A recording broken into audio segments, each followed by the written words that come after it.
What's up guys, this is Roman from RNS Entertainment, and in this episode of Comic History we're going to be going over the origin of Jessica Jones, a character who first appeared in Alias, aka Jessica Jones from the Marvel Max imprint. The Jessica Jones Netflix series is coming out November 20th, and I wanted to do a few Jessica Jones themed videos in celebration. Jessica Jones is essentially the anti-establishment, put upon ex-superhero who was never good at being a superhero in the first place. She can fly, sort of. She's super strong, but much weaker than almost any other character with super strength, and she can take more of a beating than a normal person. That being said, Jessica Jones is an amazing character to read, mainly because of her constant cognitive dissonance between partially wanting to be part of the costume superhero world, and partially feeling like she has no place there, and using her life spiraling downwards as reasoning to stay far away. Jessica Jones' origin takes place in Alias issues number 22 and 23, right before the storyline involving the Purple Man, which heavily influences the plot we're going to be seeing in the TV series, and is one of the darker storylines Marvel had ever done up to that point in their history. I will be doing a comic history Jessica Jones versus Purple Man before the TV series starts up, but on to her origin.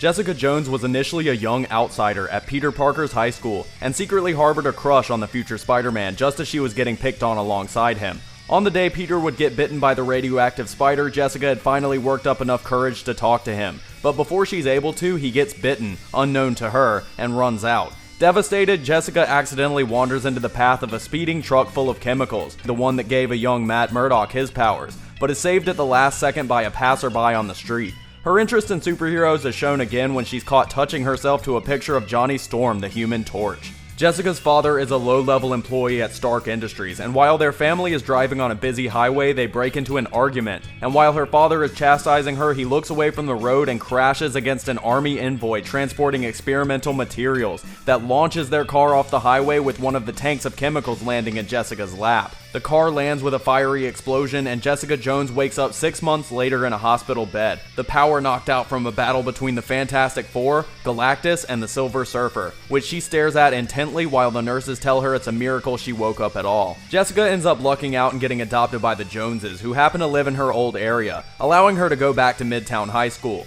Rumors of her coma have been going around, and returning to school, Flash Thompson and the cheerleaders pick on her for it, prompting Jessica to cuss them out and storm off. Seeing someone else getting picked on by Flash, Peter Parker catches up to Jessica on the bleachers and tries to help, but Jessica at this point can't handle her crush finally talking to her out of pity. Running home down the sidewalk, Jessica has flashes of her life, her dead little brother and parents, of Flash and Peter, and suddenly she finds herself high up in the air over the city, and not knowing anything about how to fly, she plummets into the bay, letting out a constant stream of cuss words. Jessica clumsily lifts herself out of the water but falls again and starts to sink, but is saved by Thor, who after flying her to safety tells her she should watch her language. Back at home while watching a broadcast of J. Jonah Jameson bashing Spider-Man, she has a conversation with her adopted father about superheroes, and why certain ones like the Fantastic Four were celebrated, while others like Spider-Man were hated and feared. Her dad simply states, "Image. The Fantastic Four are a family, they were in an accident, they use their real names, etc. Nobody knows anything about Spider-Man under that mask, and this influences Jessica's costume choices, or lack thereof, in the future." She decides to test out her new powers and finds that she does have super strength. She can lift a bike over her head with one hand easily, and at a run is able to knock down a tree.